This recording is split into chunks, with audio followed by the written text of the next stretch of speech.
Imagine a time long before cities, before written language, before the tools of modern science. On a vast green plain in what we now call England, a group of people decided to build something magnificent. They moved colossal stones, some weighing as much as a small whale. They shaped them, they raised them toward the heavens, arranging them in a perfect circle. This wasn't just a random act of construction, it was a statement, it was a connection to something much larger than themselves. Stonehenge stands as a silent monument to a deep and ancient curiosity. It is a testament to our ancestors' desire to understand their place in the cosmos. What could drive a society to invest so much effort into such an undertaking? They had no engines, no cranes, only muscle, wood and rope. The answer, it seems, was written in the sky. These early people were keen observers of the world around them. They saw the patterns. The sun rose and set each day. The moon waxed and waned. The seasons changed with predictable regularity. They understood that their very survival, the growth of their crops, the migration of animals, depended on these celestial cycles. Stonehenge was their way of capturing this cosmic rhythm, of building a bridge between their world on earth and the grand, silent dance of the heavens above. These massive sarsen stones and smaller blue stones are arranged with an incredible purpose. They are not merely placed, they are aligned. They point to specific positions on the horizon where celestial bodies appear and disappear throughout the year. It's a celestial calendar etched in stone. When you walk among these giants, you're not just in a ruin, you are standing inside the gears of an ancient machine. A machine designed to track time on a cosmic scale. A machine built not of metal and wires, but of earth and stone and starlight. It's a powerful reminder that the universe has always been our ultimate clock and compass. The sheer scale of the vision is breathtaking. They transported some of these stones from over 150 miles away. Why? Because the specific type of stone must have held a special meaning, a significance we have yet to fully decipher. This wasn't just about marking time, it was an act of profound dedication. It was a sacred mission. They were building a cathedral dedicated not to a deity in the clouds, but to the cosmos itself. They were encoding their knowledge of the sun, the moon, and the stars into the very landscape, creating a legacy that would puzzle and inspire their descendants for thousands of years. We are those descendants still looking up and wondering. Of all the celestial events marked by Stonehenge, one stands out with breathtaking clarity: the summer solstice. It is the longest day of the year in the northern hemisphere. It's the moment when the sun reaches its highest point in the sky. For the builders of Stonehenge, this was a moment of immense power and importance. Imagine standing in the center of the monument on that day, at dawn. You would look northeast, down a ceremonial avenue, past a solitary stone known as the heel stone, and right there, perfectly framed by the great trilithons, the sun would rise. It's a piece of celestial theater, performed for millennia. This alignment is too precise to be an accident. It is the core feature of the monument's design. The entire structure is oriented to catch that first ray of solstice sunlight. For a culture dependent on agriculture, this day was everything. It marked the peak of the sun's power. It signaled the midpoint of the growing season. It was a time for celebration, for ritual, for acknowledging the life-giving force of our star.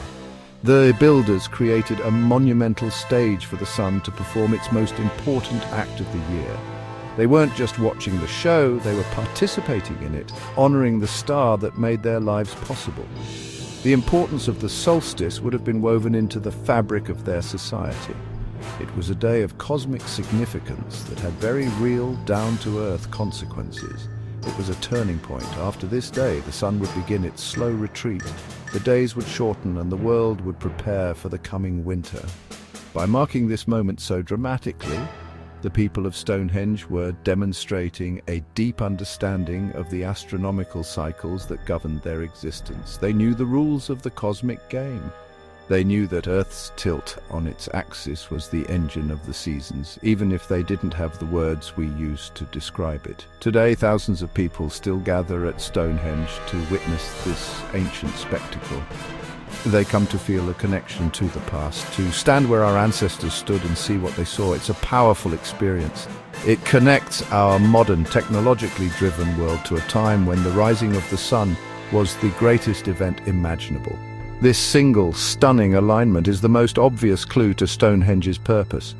It tells us without a doubt that these ancient architects were astronomers. They were scientists of their day, using the tools they had to make sense of the universe and their place within it. But is that the whole story? Was Stonehenge built simply to mark the solstice, or is there more to it? When we look closer, we find other alignments. Alignments with the winter solstice sunset, alignments with the extreme rising and setting positions of the moon. The moon follows a much more complex cycle than the sun, an 18.6-year pattern known as the lunar standstill cycle. Some researchers believe that the 56 pits surrounding Stonehenge, known as the Aubrey holes, may have been used as a calculator, a device to predict not only the phases of the moon, but even eclipses. This is a staggering thought. Imagine that, an ancient computer not of silicon, but of chalk and stone. A device for predicting when the sun might vanish from the sky, or when the moon might turn blood red. For a culture without scientific explanations, an eclipse would have been a terrifying event. The ability to predict such a moment would have given the predictor immense power and authority. It would have made them seem like masters of the cosmos. This theory elevates Stonehenge from a simple calendar to a sophisticated astronomical observatory, an instrument for decoding the more subtle and complex rhythms of the solar system. This idea is controversial, of course. We have no instruction manual left behind by the builders. All we have are the stones and their silent alignment with the sky. Skeptics argue that we might be seeing patterns where none were intended, projecting our own modern understanding of astronomy onto the past. It's a valid concern. We must be careful not to create a myth. But the mathematical possibilities are tantalizing. The number of stones, the number of holes, their placement, it all hints at a system, a code that we are only just beginning to crack. The universe speaks in the language of mathematics, and it seems the builders of Stonehenge may have been listening. Whether it was a computer or not, Stonehenge undeniably demonstrates a deep fascination with celestial mechanics. It suggests that our ancestors' knowledge of the cosmos was far greater than we often give them credit for. They were not just passive observers, they were active participants in a dialogue with the universe. They asked questions, they tracked movements, they built models of the cosmos on Earth to understand the one in the sky. Stonehenge is more than a pile of rocks. It is the physical embodiment of a question that we are still asking today. What are the rules that govern the universe? In the end, Stonehenge is a mirror. It reflects the enduring human drive to look up and wonder. The same curiosity that compelled ancient Britons to drag stones across a landscape is the same curiosity that drives us to build giant telescopes and send probes to distant planets. The tools have changed, but the fundamental quest has not. We are a species defined by our need to know, to understand our origins and our place in the grand cosmic scheme. The builders of Stonehenge were reaching for the stars in the only way they knew how. They were laying the groundwork for everything that would follow. They were scientists, they were engineers, they were astronomers.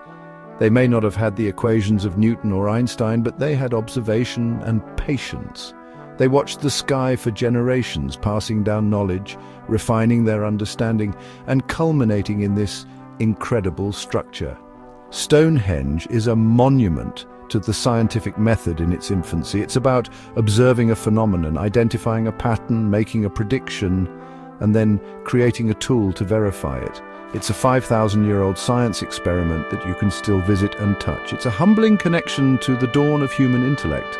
When we look at the images sent back by the James Webb Space Telescope, we are seeing the universe in a way our ancestors could never have imagined. We are peering back to the dawn of time, witnessing the birth of galaxies. Yet the awe we feel is surely the same awe that a Stonehenge builder felt watching the solstice sun perfectly align with their stones. It is a shared human experience, a thread of wonder that stretches across millennia, connecting us directly to them. They were the first stargazers, and we are their heirs. We carry their legacy every time we look up at the night sky with a sense of wonder. So the next time you see a picture of those iconic stones, don't just see a ruin. See a testament to the timeless, unstoppable power of human curiosity. See an ancient celestial computer, a cathedral to the cosmos, and a love letter to the stars written in stone. Stonehenge reminds us that we have always been and always will be explorers. We are creatures of the cosmos, temporarily inhabiting a small blue dot. And our greatest adventure is the one that begins every night when the sun goes down, and the universe reveals itself in all its magnificent glory. We are and have always been made of stardust.